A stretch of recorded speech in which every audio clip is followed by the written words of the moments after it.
আজকে সূরা আন-নিসার ৭১ নম্বর আয়াত থেকে শুরু হবে। আল্লাহ তাআলা ইরশাদ করেন, ইয়া আইয়ুহাল্লাযীনা আমানু খুযু হিযরাকুম ফানফিরু সুবাতিন আও ইনফিরু জামিআ। হে ঈমানদারগণ, তোমরা তোমাদের সতর্কতা অবলম্বন করো, তোমরা সব সময় কেয়ারফুল থাকো, দুশমন কখন তোমাদেরকে আক্রমণ করে বসে। ফানফিরু সুবাতিন আও ইনফিরু জামিআ, যখন তোমরা বের হবে আল্লাহর রাস্তায় দুশমনদের মোকাবিলা করার জন্যে, তোমরা গ্রুপে গ্রুপে ভাগ হয়ে বের হও, অথবা কোনো কোনো সময় তোমরা একসঙ্গে বের হও। অবস্থা অনুযায়ী তোমাদেরকে সেটা দেখতে হবে যে দুশমনের নাম্বার যদি হয় ক্ষুদ্র, তাহলে ক্ষুদ্র গ্রুপে বের হবে, আর তাদের নাম্বার যদি হয় অনেক বড়, তখন তোমরা সবাই মিলে বড় গ্রুপে বের হবে। আসলে এই আয়াতগুলো নাজিল হয়েছে মাদানী জিন্দেগিতে নবী করিম সাল্লাল্লাহু আলাইহি সাল্লাম পৌঁছার পরে, যখন সেখানে কাফেরদের পক্ষ থেকে আক্রমণের সম্ভাবনা প্রস্তুতির খবর পাওয়া যাচ্ছে, মুসলমানদেরকে যুদ্ধের জন্য তৈরি করা হচ্ছে। এর আগে তো নবী করিম সাল্লাল্লাহু আলাইহি সাল্লাম এবং সাহাবায়ে কেরাম মক্কি জিন্দেগিতে কোনো যুদ্ধ করেছেন না। যুদ্ধ কোথায় করেছেন? মদিনায় করেছেন। আর এই জীবনে ওনাদের এত বড় যুদ্ধের কোনো অভিজ্ঞতা তো আগে ছিল না। কবিলায় কবিলায় যুদ্ধ হয়েছে ছোটখাটো, কিন্তু মক্কা থেকে মদিনায় আক্রমণ হবে, হচ্ছে, বদর উহুদ খন্দক আসছে, সেটার জন্য মুসলমানদের যে ধরনের প্রস্তুতি দরকার, হিম্মত দরকার, এটার জন্য আল্লাহ তাআলা তাদেরকে রেডি করছেন, উৎসাহিত করছেন।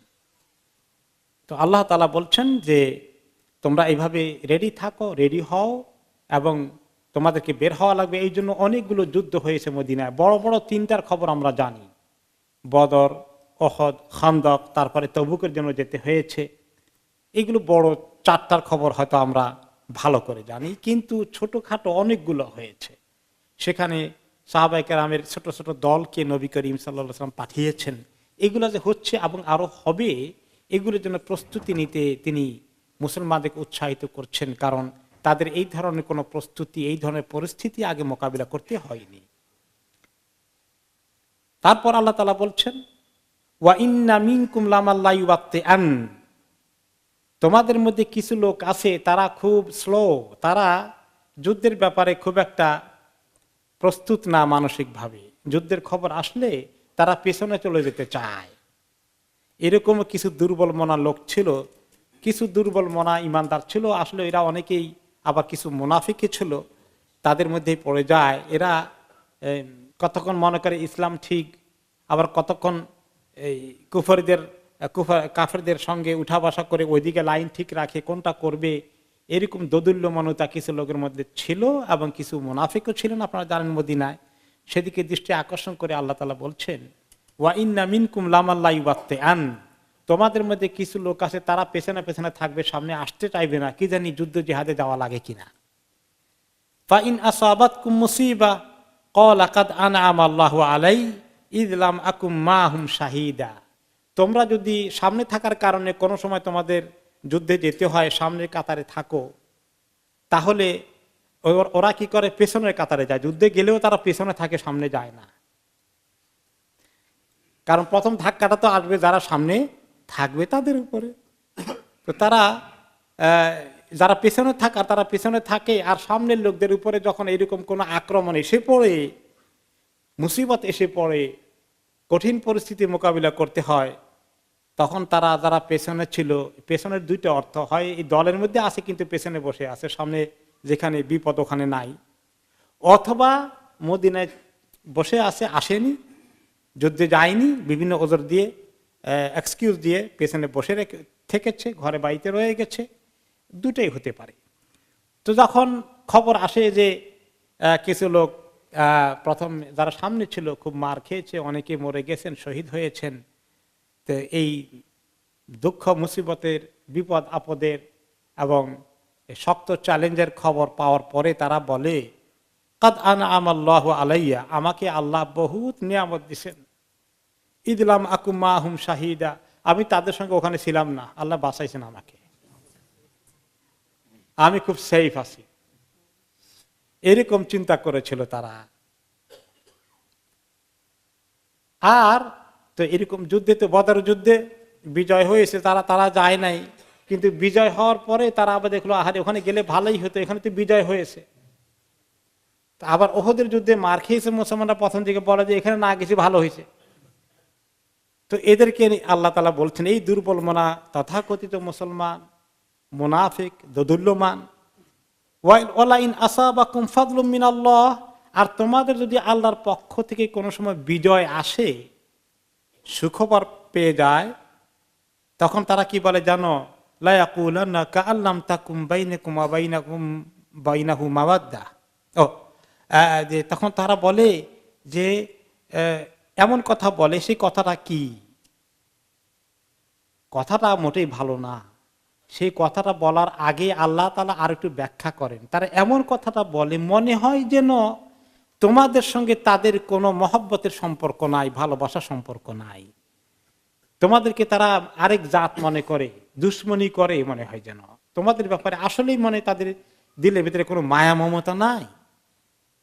তারপরে আল্লাহ তাআলা বলেন, কথাটা কি বলে, ইয়া লাইতানি কুনতু মাআহুম, আহারে আমি যদি এই ধাক্কায়, এই যুদ্ধে তাদের সঙ্গে থাকতাম, ফাআফুজা ফাওজান আযীমা, তাহলে বড় কামিয়াবি অর্জন করতাম।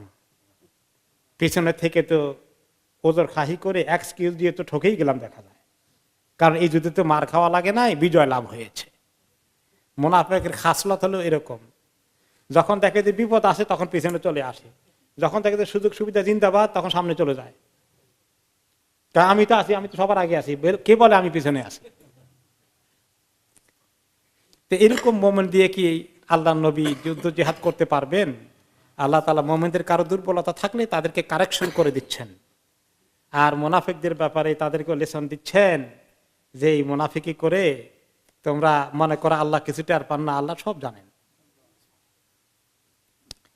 এরপর আল্লাহ তাআলা উম্মতে মুসলিমাকে ওই মদিনার এই সমাজের মধ্যে উৎসাহিত করছেন, কারণ তারা তো সংখ্যায় কম, মক্কাওয়ালারা অনেক বেশি ছিল, কাফেরের দল, তারা বারে বারে আক্রমণ করবে। মদিনাওয়ালাদেরকে তিনি রেডি করছেন, ফালিয়ুকাতিল ফি সাবিলিল্লাহিল্লাযীনা ইয়াশরুনাল হায়াতাদ দুনিয়া বিল আখিরাহ, আল্লাহর রাস্তায় লড়াই করুক তাহলে যারা এই দুনিয়ার জীবনকে বিক্রি করে দিয়েছে আখিরাতের বিনিময়ে। যে সত্যিকার মুমিন, তার সঙ্গে আল্লাহ তাআলার কেনা বেচার একটা চুক্তি হয়, তাই না?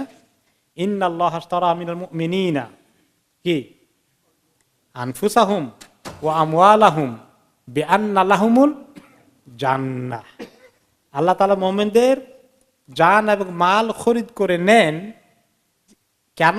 তাদেরকে তিনি জান্নাত দিবেন। মুমিনরা দুনিয়ার মধ্যে আল্লাহর জন্য জান মাল যা কিছু লাগে খরচ করবে, এই জীবনটা আল্লাহর জন্য, যতদিন বেঁচে আছি আল্লাহর কাজে লাগবো, আর যদি আল্লাহর পথে চলে যেতে হয় চলে যাব, কোনো চিন্তা ভাবনা, দোদুল্যমানতা, হেজিটেশন, সংকোচ, হিসাব নিকাশ এত করি না।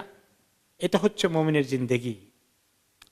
তো আল্লাহ তাআলা বলেন যে যারা এই ঠিকঠাক মতো আল্লাহর সঙ্গে ওই আয়াত অনুযায়ী চুক্তি করেছে, জান্নাতের জন্য উদ্গ্রীব আছে, তারা যেন আল্লাহর রাস্তায় ভাবে লড়াই করে আখিরাত পাওয়ার জন্যে।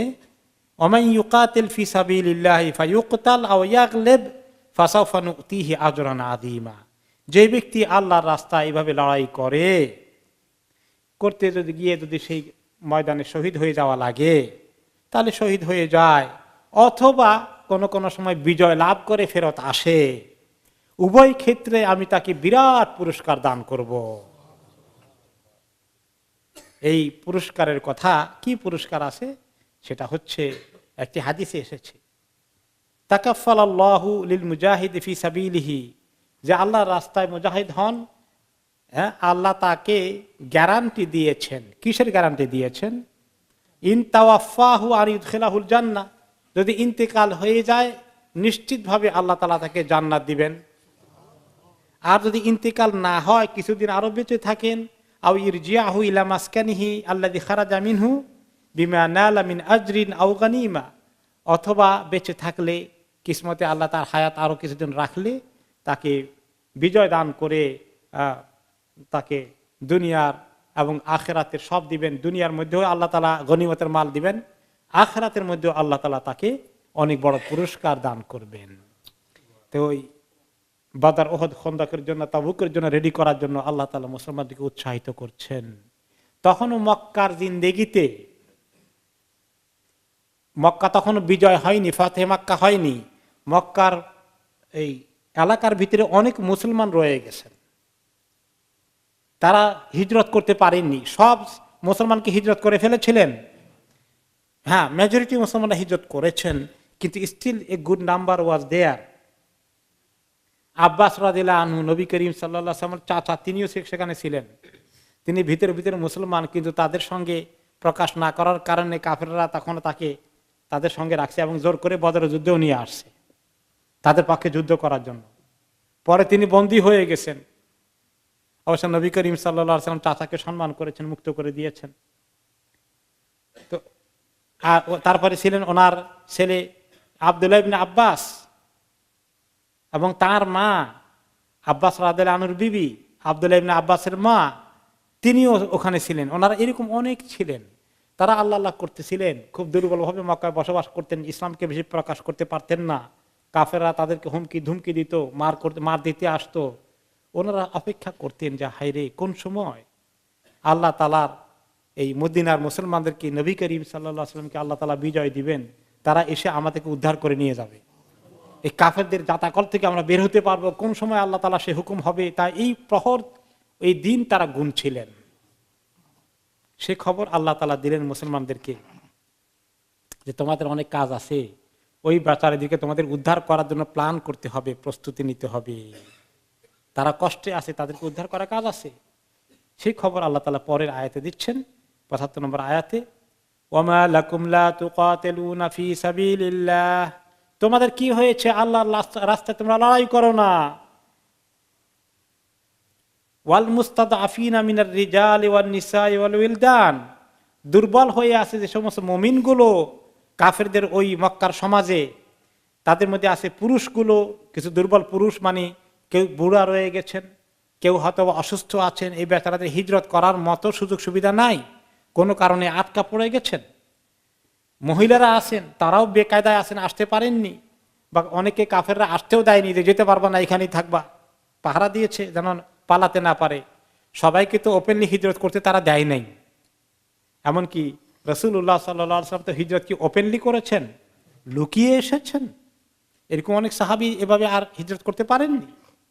মহিলা রয়ে গেছেন, ওয়াল উইলদান, এবং কিছু বাচ্চা যুবকরা রয়ে গেছে, বাচ্চা সন্তানরা রয়ে গেছে, তারাও ইসলামের আলোকে আলোকিত হয়ে গেছে মা বাবার সঙ্গে, তারাও চলে আসতে চায়, বের হয়ে আসতে চায় ইসলামকে আমল করার জন্য, কিন্তু পারছে না।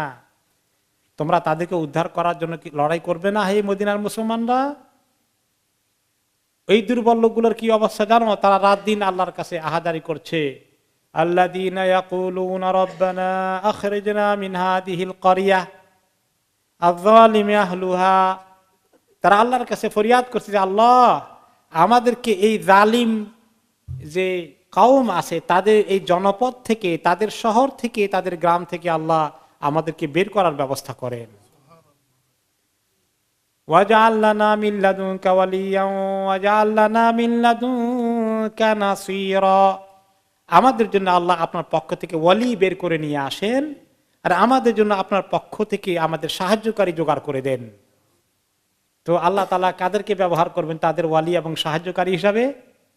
মদিনার মুসলমানদেরকে আল্লাহ তাআলা বলছেন তোমাদেরকে এই কাজে লাগতে হবে, তাদেরকে উদ্ধার করার জন্য তাদের ওয়ালি হবা, তাদের সাহায্যকারী হবা। এই যে আমরা ওয়ালির কথা শুনেছি, ওয়ালিউল্লাহ, ওয়ালি মানি একান্ত আপন জন। মুমিনরা একে অপরের ওয়ালি। আল মুমিনুনা ওয়াল মুমিনাত বা'দুহুম আউলিয়াউ বা'দ, মুমিনরা মহিলা পুরুষ একে অপরের আউলিয়া, একে অপরের আউলিয়া, একে অপরের ওয়ালি। আউলিয়া বহু বচন, আর এক বচন কি? ওয়ালি।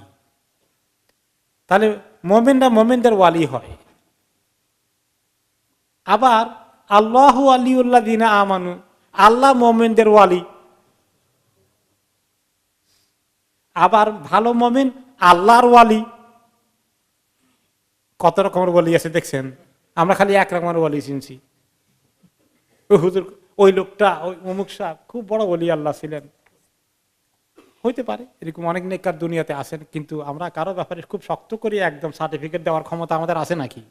আল্লাহ তাআলাই ভালো জানেন কে ওয়ালি ছিলেন। কিন্তু ওয়ালি জিনিসটা বলতে কি এখন ভালো করে বুঝলাম তো, মুমিনরা মুমিনদের ওয়ালি খুব, যারা একে অপরকে সাহায্য করে, একে অপরের দুঃখ দুর্দশা এগিয়ে আসে।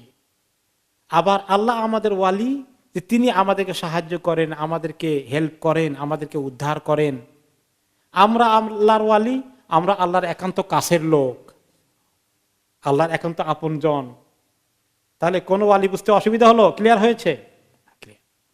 তো এখানে আল্লাহ তাআলা বলছেন যে ওরা যে চিৎকার করে বলছে যে আল্লাহ আপনার বান্দাদের মধ্যে আমাদের জন্য কিছু ওয়ালি নিয়ে আসেন, সব বুজুর্গদেরকে ধরে নিয়ে আসেন, সে কথা বুঝিয়েছেন? যারা আমাদের আপন ভাই, দিনী ভাই, আমাদেরকে উদ্ধার করার জন্য এগিয়ে আসবে, আল্লাহ তাদেরকে তৌফিক দেন আমাদেরকে সাহায্য করতে। আর আল্লাহ নামিল্লাদুনকা নাসিরা, আল্লাহ আমাদের জন্য নাসির সাহায্যকারী পাঠান। এই সাহায্যকারী তো আল্লাহ তাআলাই আসল সাহায্যকারী। কিন্তু মানুষ একে অপরকে সাহায্য করতে পারে নাকি পারে না? আল্লাহর হুকুমে, আল্লাহর ভরসা, আল্লাহর কাছ থেকে তৌফিক চেয়ে আমরা একে অপরকে সাহায্য করি, হেল্প করি। তো মানুষও হইতে পারে। আবার সাহায্যকারী হিসাবে আল্লাহ তাআলা ফেরেশতাও পাঠান নাকি পাঠান নাই? পাঠিয়েছেন। তো এখন আল্লাহর কাছে চাচ্ছেন ওনারা সাহায্য, যে আল্লাহ আমাদের জন্য এরকম কিছু লোককে, ওই লোকগুলা ওনাদের আশা ছিল তখন, তো আল্লাহ তাআলা কাদেরকে ব্যবহার করবেন? আল্লাহ তাআলা এই দুনিয়ার মধ্যে শুধু ফেরেশতা দিয়ে সাহায্য করেন না, মানুষকে দিয়ে মানুষকে সাহায্য করাইতে চান। হ্যাঁ, প্রয়োজন বোধে আল্লাহ তাআলা ফেরেশতাও পাঠান, কিন্তু মানুষের এটা প্রধান দায়িত্ব। আল্লাহর দ্বীনের দুশমনির মোকাবেলা করার দায়িত্ব কি প্রধান ফেরেশতাদের না মুমিনদের? মুমিনদের দায়িত্ব প্রথম, তাদেরকে এগিয়ে আসতে হবে। আল্লাহ তাআলা এই আয়াত, তাদের ফরিয়াদ মুমিনদেরকে শোনাচ্ছেন, আয়াত নাজিল করে, দেখো তারা চিৎকার করছে, হে মুমিনরা, মদিনায় বসে তোমরা তাদেরকে উদ্ধার করার কি কোনো পরিকল্পনা করবে না? তার জন্য তোমাদের কি চিন্তা ভাবনা নাই? তারা যে কষ্টে ওখানে আসে, ওদেরকে উদ্ধার করবে না? উৎসাহিত করছেন। তারপরে আল্লাহ তাআলা আল্লাহর রাস্তায় লড়াই করা, আরো ফজিলত করার কথা বলছেন। আল্লাযীনা আমানু ইউকাতিলুনা ফী সাবিলিল্লাহ ওয়াল্লাযীনা কাফারু ইউকাতিলুনা ফী সাবিলিত তাগুত। আল্লাহ তাআলা বলেন, দেখো মদিনার মুমিনরা চিন্তা করে, আমরা তো বদরের যুদ্ধে যাওয়ার জন্য ওনাদের হিম্মত হয় নাই, কিন্তু ওনারা যদি আল্লাহ তাআলা অর্ডার দিতেন যে এখন কাফিরদের সঙ্গে মক্কায় এদিকে রওনা করে দাও যুদ্ধ করার জন্য, মদিনা মুসলমানদের তখনও হিম্মত হয় নাই, কারণ প্রস্তুতি নাই, তো অস্ত্র শস্ত্র নাই, মানুষ কম, মক্কা লোকদের মানুষ বেশি, অস্ত্র শস্ত্র আছে। তো আল্লাহ তাআলা বদরের যুদ্ধে সরাসরি যুদ্ধের ময়দানে ঠেলে দেন নাই। আল্লাহ তাআলা একটা কায়দা করলেন। কায়দাটা কি? যে আবু লাহাব যুদ্ধ করার জন্য, মদিনা আক্রমণ করার জন্য আবু লাহাব আবু জাহালটা মিলে আবু সুফিয়ানকে পাঠালেন কোথায়? সিরিয়াতে, অস্ত্র শস্ত্র রসদপত্র এগুলা কিনে আনার জন্য। এগুলা কিনে মক্কা যখন চলে আসবে, ভালো করে সজ্জিত হয়ে তাদের ঘোড় সওয়ার নিয়ে, সৈন্যবাহিনী নিয়ে মদিনা আক্রমণ করবে। এই খবর রাসূলুল্লাহ সাল্লাল্লাহু আলাইহি ওয়াসাল্লাম পেয়ে গেলেন। আল্লাহ তাআলা ইঙ্গিত দিলেন যে আবু সুফিয়ান আসছে ওই রাস্তা দিয়ে। তিনি খবর পেলেন, ওইখান দিয়ে আবু সুফিয়ান এই সময় অস্ত্র শস্ত্র নিয়ে মদিনার পাশে দিয়েই, কিছুটা কাছাকাছি দিয়েই মক্কায় চলে যাবে। সিরিয়া থেকে আসার পথ মদিনা থেকে খুব দূরে না। তো এখন একটা বুদ্ধি তিনি পরামর্শ করলেন রাসূলুল্লাহ সাল্লাল্লাহু আলাইহি ওয়াসাল্লাম, চলো আমরা যদি এই আবু সুফিয়ানকে অস্ত্র নিয়ে যাইতে দেই, তাহলে তো ওখানে গিয়ে তারা প্রস্তুতি নিয়ে আঘাত করবে আমাদেরকে। আমরা অস্ত্রগুলো এখান থেকেই তাদের হাত থেকে আমরা কেড়ে নেই, রসদপত্র সব কেড়ে নেই, কি মনে করো? সাহাবায়ে কেরাম উৎসাহিত হলেন, চলেন তাই হোক তাহলে। এটা তো বেশি সোজা কাজ না, কারণ তারা তো যুদ্ধের জন্য এত প্রস্তুতি নেয় নেই, কিছু আত্মরক্ষার জন্য সামান্য আছে। তো এটাই গুড চান্স আমাদের জন্য, অস্ত্র তাদের হাতে যাওয়ার আগে আমরা নিয়ে ফেলি। সাহাবীরা রেডি হয়ে গেলেন, রওনা করে দিয়েছেন যে আবু সুফিয়ানকে মোটামুটি ওখান থেকে অস্ত্রগুলো কেড়ে নিয়ে ফেলবেন, খালাস, তারা যুদ্ধ করার হিম্মত আর হবে না তাদের। আবু সুফিয়ান টের পেয়ে গেছে যে মদিনা থেকে মুসলমানরা তাকে ধরার জন্য, তার অস্ত্র কেড়ে নেওয়ার জন্য চলে আসছে, সে রাস্তা ঘুরেই ফেলছে। এদিকে আবু সুফিয়ান আবার খবর পাঠিয়েছে মক্কা যে আমার অস্ত্র কেড়ে নেওয়ার জন্য মদিনার বাহিনী আসতেছে, তোমরা জলদি করে লোকজন নিয়ে, যা আছে অস্ত্র শস্ত্র নিয়ে এগিয়ে আসো। তারা আবার ওখান থেকে রওনা করে দিছে। এখন মদিনা থেকে বের হয়ে বদরের দিকে ওই আবু সুফিয়ানকে ধরার জন্য তিনি দিকে গেলেন।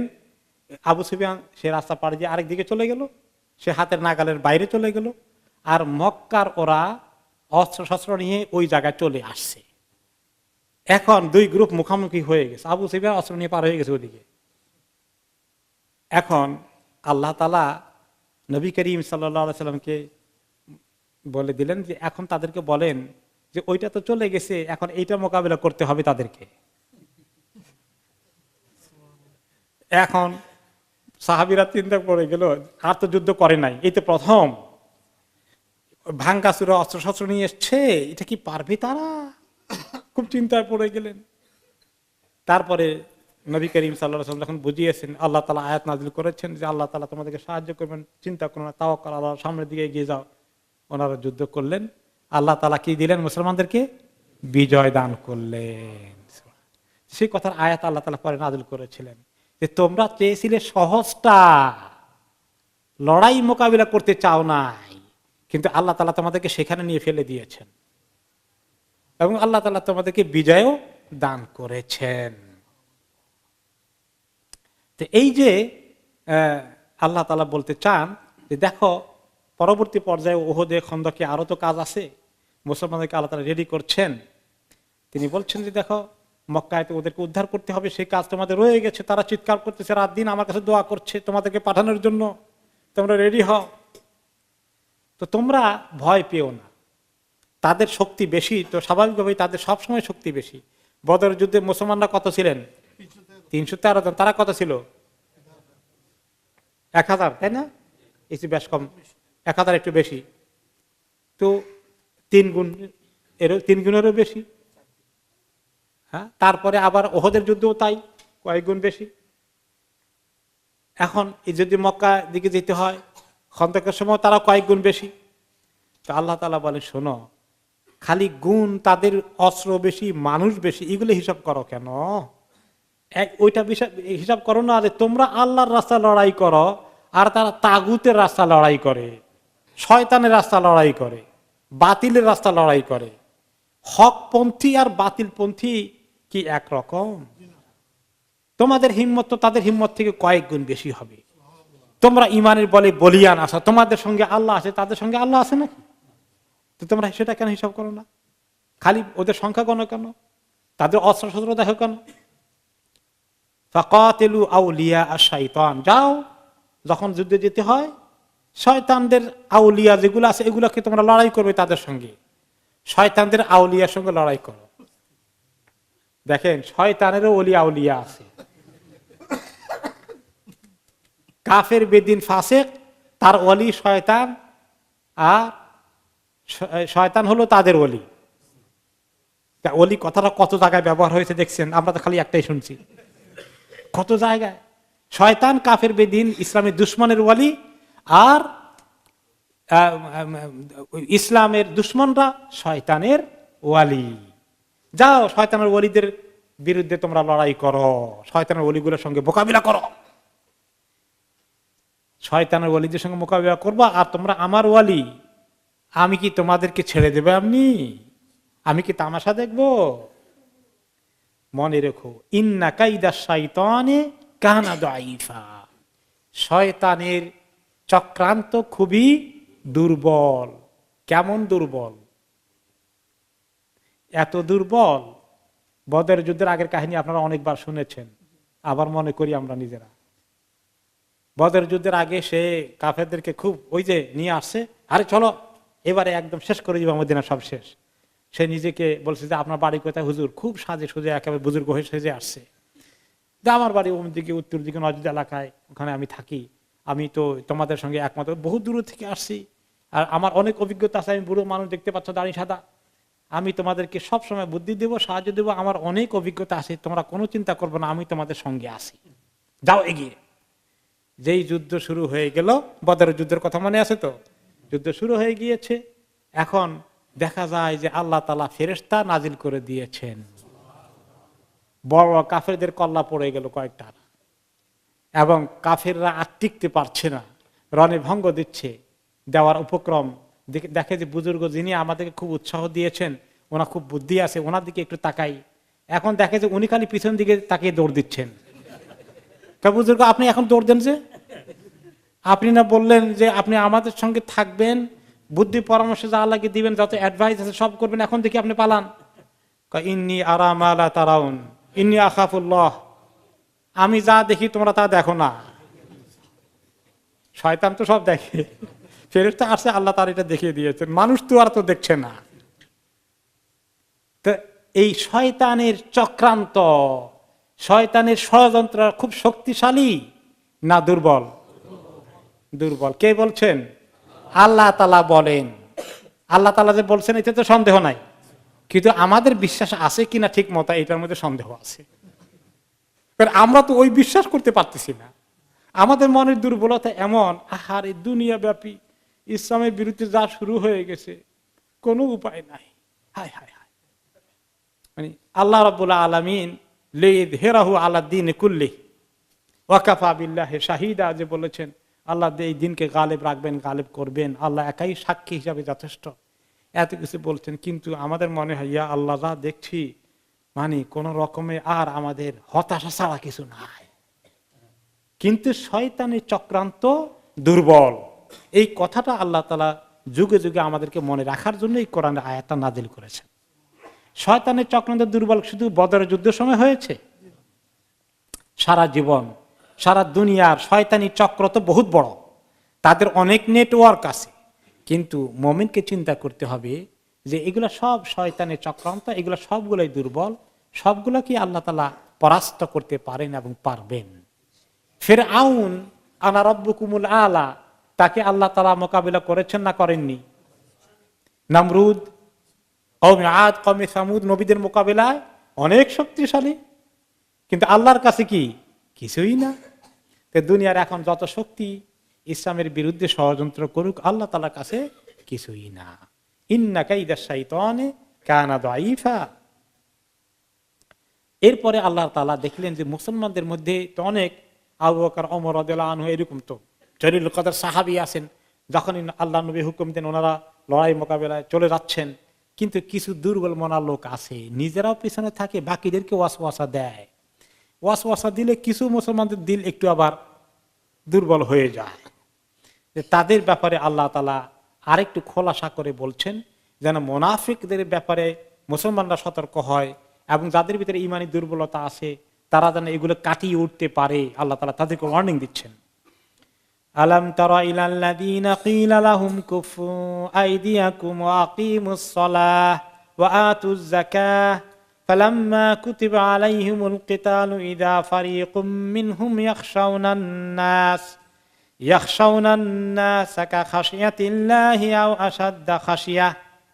আপনি কি দেখেন না তাদের দিকে যাদেরকে বলা হয়েছিল মক্কি জিন্দিগিতে, হিজরতের আগে মক্কি জিন্দিগিতে মুসলমানদের অনেকে সেখানে ছিলেন, তাদেরকে বলা হয়েছে এখন কাফিররা তোমাদেরকে মারধর করে, অত্যাচার করে, নির্যাতন করে। বারে বারে কিছু কিছু সাহাবী বলছেন আল্লাহ রাসূল আপনি পারমিশন দেন, আমরা লড়াই করবো এদের বিরুদ্ধে, মার দিতে আসলে পাল্টা মার দেব, একতরফা মার খাবো না। তো আল্লাহর পক্ষ থেকে তখনও জিহাদের হুকুম নাজির হয়েছে? হয়নি, কারণ মক্কার সংখ্যা তখনও কম। আল্লাহ তাআলা বলে দিয়েছেন কুফু আইদিয়াকুম, হাতকে গোটাই রাখা, এখন খবরদার, এখন অস্ত্র হাতে নিও না। আর কি করা? ওয়া আকিমুস সালাহ ওয়া আতুজ যাকাহ, নামাজ কায়েম করো, যাকাত দাও, ইসলামের মৌলিক কাজগুলো করো। জিহাদের দিকে যাওয়ার এখনো সময় হয়নি, থামো। জিহাদের সময় কোথায় হয়েছে? মদিনায় যাওয়ার পরে, হিজরতের পরে একটা ইসলামী সুন্দর দেশ হয়েছে, রাসূলুল্লাহ সাল্লাল্লাহু আলাইহি ওয়াসাল্লামের নেতৃত্বে ইসলামী সমাজ প্রতিষ্ঠা হয়েছে, নিজে দাঁড়ানোর মতো শক্তি হয়েছে, প্রস্তুতি নেওয়ার সুযোগ পাওয়া গেছে। মক্কা এগুলো পাওয়া যেত না। তখন আল্লাহ তাআলা হুকুম দিলেন যে এবার জিহাদ করো, এবার লড়াই করো। তখন আল্লাহ কি করলেন? কুতিবা আলাইহিমুল কিতাল, যখন তাদের উপরে কিতাল, লড়াই করাকে ফরজ করে দেওয়া হলো, তখন তাদের মধ্যে কিছু দুর্বল মনা লোক আছে। এরা কি করে? ইযা ফারীকুম মিনহুম, তাদের মধ্যে একটি দুর্বল মনা দল, দুর্বল ঈমানদার, ইয়াখশাউনান নাস, মানুষকে খুব ভয় করা শুরু করলো। ওরে বাবারে, এত শক্তিশালী কুরাইশ বাহিনীর মোকাবেলা কেমনে যাব? মানুষকে ভয় করে, যেমন আল্লাহকে ভয় করা উচিত। কোন কোন মুনাফিক আছে মানুষকে আল্লাহর চেয়ে বেশি ভয় করা শুরু করলো। দুনিয়ার মধ্যে আসলে যাদের ঈমান দুর্বল, বিপদ আপদে তারা যেভাবে দুশমনকে ভয় করে, আল্লাহকে এরকম ভয় করলে কিন্তু বহুত আগে জান্নাত পেয়ে যেত। কথা ঠিক কিনা?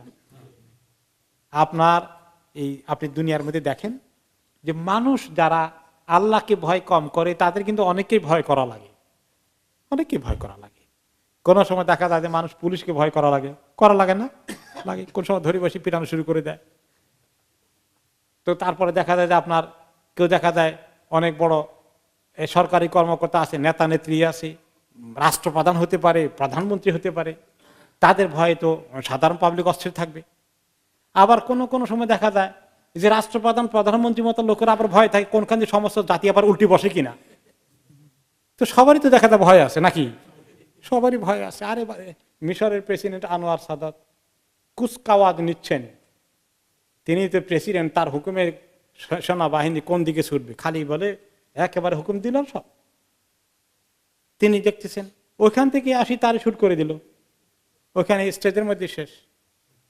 এরকম পৃথিবীতে রাষ্ট্রপ্রধান প্রধানমন্ত্রী মারা গেছেন না নিজের সিকিউরিটির হাতেও। তো তারাও কি একেবারে নির্ভয়ে আছেন নাকি? তাদেরও ভয় আছে কোন সময় তক্তা উল্টে যায়। তো এরা যে কোনো হোক, উপরের তালা থাকলে নিচের তালাকে ভয় করা লাগে, নিচের তালা থাকলে উপরের তালাকে ভয় করা লাগে, সবারই ভয় করা লাগে। তো মানুষ অনেক সময় শুধু মানুষকেই ভয় করে, আল্লাহকে ভয় করে না। আসলেই দেখবেন অনেক সময় আমাদের নিজেদের কথাই বলি বা আমাদের আশেপাশে অনেক মুসলমানকে দেখি যে কোনো ব্যাপারে মানুষকে এত ভয় করে, অথরিটিকে এত ভয় করে, অমুককে এত ভয় করে, তমুককে এত ভয় করে, চোর ডাকাতকেও যেভাবে ভয় করে, আল্লাহকে সেরকম ভয় করে না। কথা ঠিক কিনা বলেন? মানুষ আল্লাহকে ভয় করতে চায় না। তো আল্লাহ তাআলা বলছেন মুনাফিকরা মানুষকে এত ভয় করে যেভাবে আল্লাহকে ভয় করা উচিত, বরঞ্চ মানুষকে আল্লাহর থেকেও বেশি ভয় করে। আসলে এটা ঠিক। দুনিয়ার মধ্যে যাদের ঈমান আল্লাহর ব্যাপারে এত মজবুত নয়, তারা আল্লাহকে সবচেয়ে কম ভয় করে আর অন্য শক্তিকেই বেশি ভয় করে। এটাই সত্য কথা। কারণ আল্লাহকে ভয় করলে মানুষ সোজা হয়ে যেত, দিনদার হয়ে যেত, মুত্তাকি হয়ে যেত, পরহেজগার হয়ে যেত। কিন্তু অন্য মাখলুককে ভয় করার কারণে সে আল্লাহকে আর ভয় তার দিল থেকে নাই, আসল জিনিস ঈমান হারিয়ে ফেলেছে, অন্যের ভয়ে সে ভীত হয়ে আছে। তো আল্লাহ তাআলা বলছেন ওই মুনাফিক দুর্বল ঈমানদার লোকদের কথা, ওয়াকালু রাব্বানা লিমা কাতাবতা আলাইনাল কিতাল, আল্লাহ এই যুদ্ধের মতো জিনিস আমাদের উপর ফরজ করে দিলেন কেন? আমরা তো এখনো প্রস্তুতি নিয়েই ছাড়িনি। এটা বিরাট এক মুশকিলের কথা হয়ে গেল। লাউলা আখারতানা ইলা আজালিন কারিব, আরো কিছুদিন পরে দিতেন, তারপরে আমরা হয়তো একটু প্রস্তুতি নিতাম। এখন হঠাৎ করে দিয়ে দিলেন, আমরা তো রেডি না। মুনাফিকদের কথা এগুলো দুর্বল ঈমানদারদের কথা ছিল। কিন্তু বাকি মদিনায় যারা হিম্মতওয়ালা মুমিন ছিলেন তারা এগুলো নিয়ে কখনোই আপত্তি করেননি। কুল মাতাউদ দুনিয়া কালিল ওয়াল আখিরাতু খায়রুল লিমান ইত্তাকা ওয়া লা তুযলামুনা ফাতিলা। আল্লাহ তাআলা মদিনার মুসলমানদেরকে বলছেন, দেখো আপনি বলে দিন দুনিয়ার এই ভোগ করা কয়েকদিন বেঁচে থাকতে চাও, মরণের ভয়ে আর জিহাদে যেতে চাও না? হ্যাঁ, দুনিয়ার মজা খুব কম, দুনিয়ার ভোগ অল্প কয়দিন, যে কয়দিন হায়াত আছে খুব তাড়াতাড়ি শেষ হয়ে যাবে। আর যদি আখেরাতের কামিয়াবি অর্জন করতে পারো, আখেরাত মুত্তাকির জন্য যে কত উত্তম, জান্নাতের নিয়ামত যে কতদিন কত অনাদিকাল পর্যন্ত ভোগ করার মতো, সেটাকে মিস করবা দুনিয়ার মজার জন্য। ওয়ালা তুযলামুনা ফাতিলা, আর তোমাদের কোনো স্যাক্রিফাইস আল্লাহর রাস্তায়, ত্যাগ, কোরবানি, জান মালের কোরবানি, কোনোটাই কোনো কিছুই দিনের জন্য যা কিছু করো সামান্য পরিমাণও জুলুম করা হবে না। তোমাদের প্রত্যেকটি দিনের জন্য কোরবানি মেহনতকে আল্লাহ তাআলা অনেক পুরস্কৃত করবেন।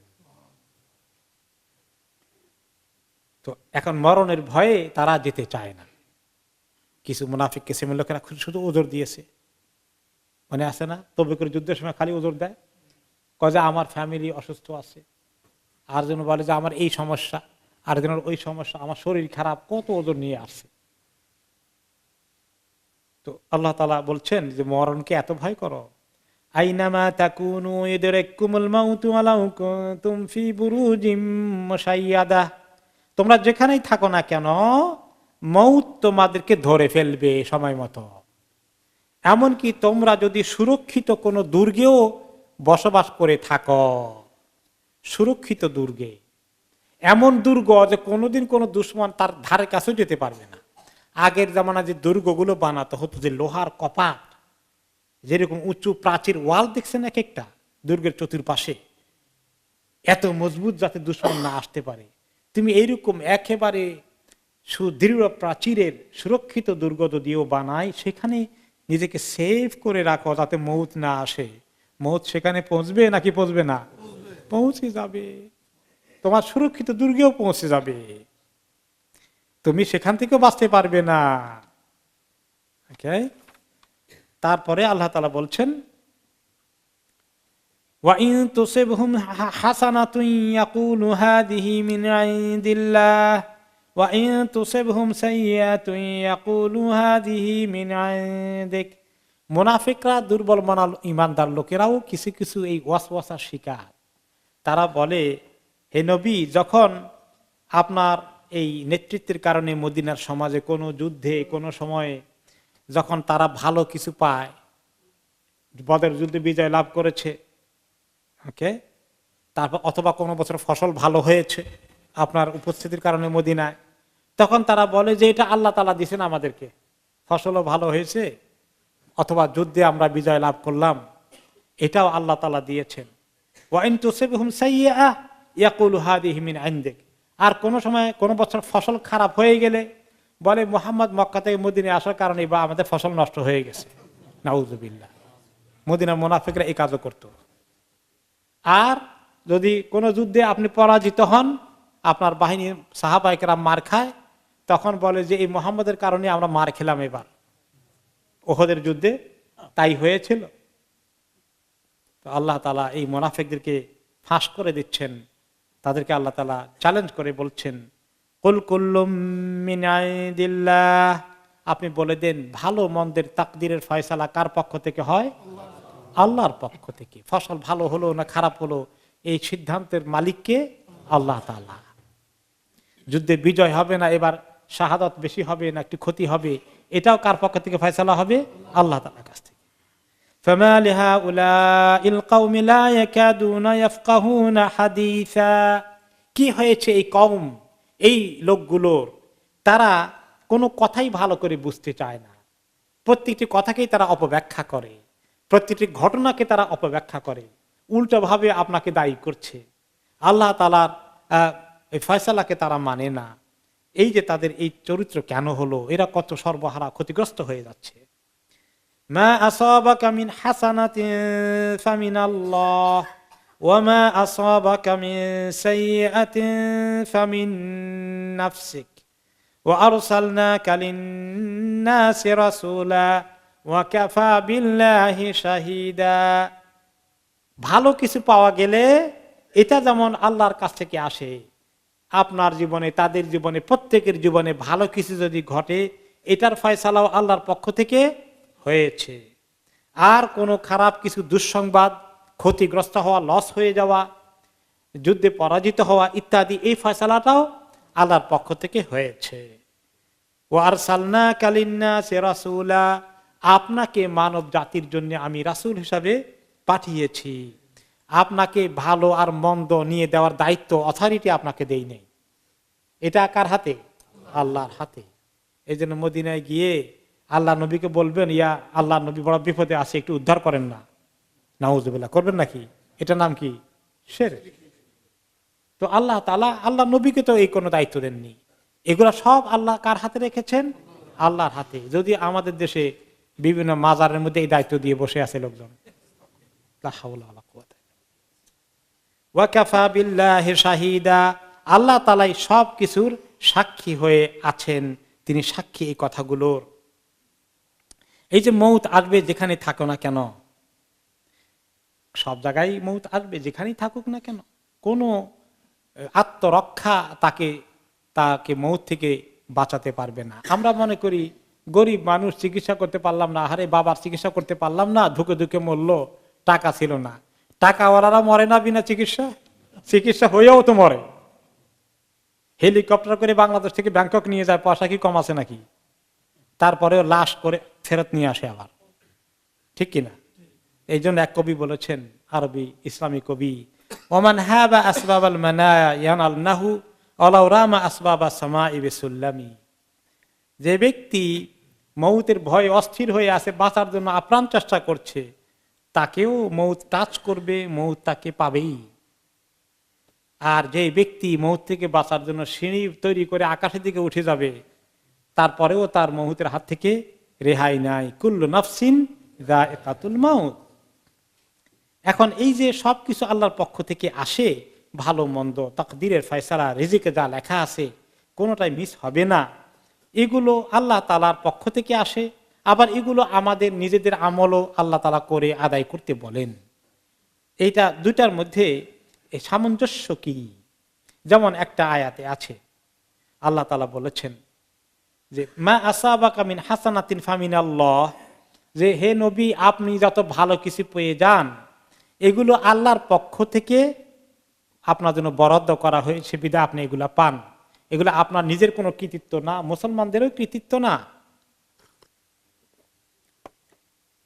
ওয়ামা আসাবাকা মিন সাইয়্যাতিন ফামিন নাফসিক, আর কোন বিপদ মুসিবতে যখন পড়ে যান, এটা আপনার কারণে হয়েছে, এটা আল্লাহ তাআলা বলেছেন আবার আরেক আয়াতের মধ্যে। এখন এটা কি কন্ট্রাডিকশন হয়ে গেল নাকি? ওই আয়াতে আল্লাহ তাআলা বললেন যে ভালো মন্দ যা হয় সব আল্লাহর পক্ষ থেকে বলে দেন। আবার আরেক আয়াতে আল্লাহ তাআলা বলেছেন, এটা আল্লাহ নবীকে লক্ষ্য করে শুধু নয়, আমাদের সবাইকে, যে আমার জীবনে ভালো কিছু পেলে আল্লাহর পক্ষ থেকে বরাদ্দ হয়েছে। আর আমার জীবনে যখন কোনো অ্যাক্সিডেন্ট ঘটেছে, কোনো কিছু অসুবিধা ঘটে গেছে, জটলা পেকে গেছে, তাহলে এটার জন্য আমি কিছু দায়ী আছি, এই কথাও আবার কোরআনে আছে। এই দুইটার মধ্যে সাংঘর্ষিক মনে হয়, কন্ট্রাডিকশন মনে হয়। কিভাবে আল্লাহ তাআলা তো কন্ট্রাডিকশন বলতে পারেন না, কিভাবে এটাকে মিলানো যায়? আসল মতলবটা, মাকসুদটা কি? আরেক আয়াতে আল্লাহ তাআলা বলেছেন, ওয়ামা আসাবাকুম মিন মুসিবাতিন ফাবিমা কাসাবাত আইদিকুম ওয়া ইয়াফু আন কাসীর। তোমাদের মধ্যে যত, তোমাদের জীবনে হে মুমিনরা, হে মানুষ, তোমাদের জীবনে যত মুসিবত আসে, এগুলা তোমাদের নিজেদের হাতের কামাই। আর আল্লাহ তাআলা যে আরো কত মাফ করে দেন, সব মুসিবতের জন্য তো দুনিয়াতে শাস্তি দেন না, অনেক মাফও করে দেন আল্লাহ তাআলা। ওকে, এখন এই কথার অর্থ কি বোঝানো হয়েছে? আরেকটু থামিয়ে আমরা আরো কিছু শুনলে হাদিস এবং কোরআন থেকে বুঝে আসতে ইজি হবে। আরেকটি হাদিসে রাসূলুল্লাহ সাল্লাল্লাহু আলাইহি ওয়াসাল্লাম ইরশাদ করেন, লা ইউসিবু রাজুলান খাদাশু উদিন ওয়ালা আসারাতা কাদামিন ওয়ালা ইখতিলাজা ইরকিন ইল্লা বিযামবিন ওয়া মা ইয়াফুল্লাহু আকসার। কোন মানুষ যখন কোনো কাঠ, গাছের শাখা প্রশাখা, কাটা কুটা এগুলো দিয়ে গুতা খায়, কোনো জায়গায় একটু চামড়া ছিঁড়ে যায়, কোনো জায়গায় একটু স্ক্র্যাচ হয়ে যায়, একটু ব্যথা পায়, অথবা এক জায়গায় হাঁটতে গিয়ে হঠাৎ করে পাওটা মুচড়ে গেছে, একটু পড়ে গেছে, ব্যথা পেয়েছে, এরকম হঠাৎ করেই যদি কোনো কিছু ঘটে যায়, কোনো দুঃখ কষ্ট মুসিবতে অ্যাক্সিডেন্টে পড়ে যায়, তাহলে কি হয়? মোমেনের জন্যে তার গুনার কারণে হয়েছে, তার কোনো গুনার কারণে ঘটে গেছে। ওমা ইয়াফুল্লাহু আকসার, আর আল্লাহ মোমেনকে যে আরো মাফ করে দেন সেটার সংখ্যা অনেক বেশি। সব গুনার জন্য আল্লাহ আপনাকে অ্যাক্সিডেন্ট দেন না, সব গুনার জন্য বিপদ দেন না, অনেক গুনাহ আল্লাহ তাআলা ইগনোর করেন, মাফ করে দেন। আরেকটি হাদিস এসেছে,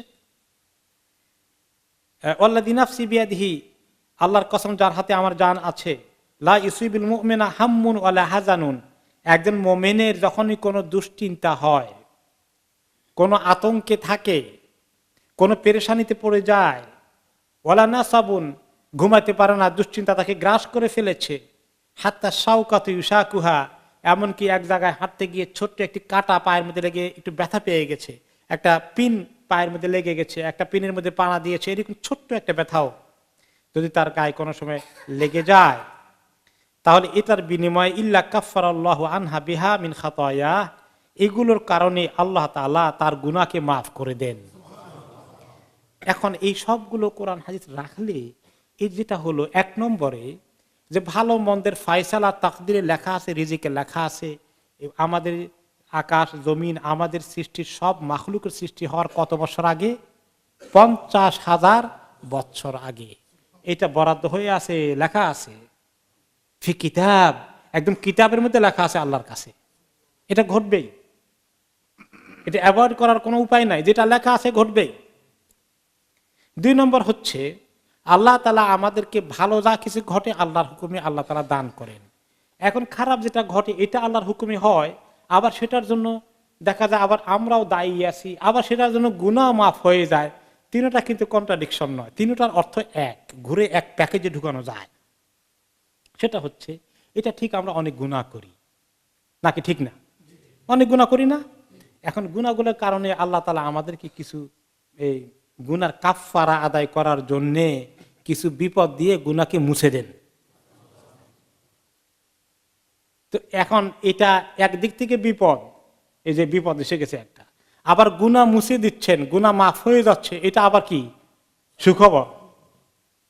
বিপদের খবর, বিপদে পড়ে গেলাম, আবার গুনাহ মাফ হয়ে যাচ্ছে, সুখবর। তাহলে যদিও গুনাহটা বিপদের কারণে বা বিপদটা গুনার কারণে এসেছে, এটা ঠিক আমি আল্লাহর কাছে রিয়ালাইজ করি, তওবা করি, ইস্তেগফার করি, আবার এটা আমার জন্য কল্যাণের কারণ হচ্ছে যে আমার গুনাহটা বিপদের কারণে মাফ হয়ে যাচ্ছে। এবং বেশি বেশি করে যখন আল্লাহ তাআলা কাউকে বিপদ দান করেন, তার অর্থ এই নয় যে সে খুব বেশি বেশি করে গুনাহ করেছিল।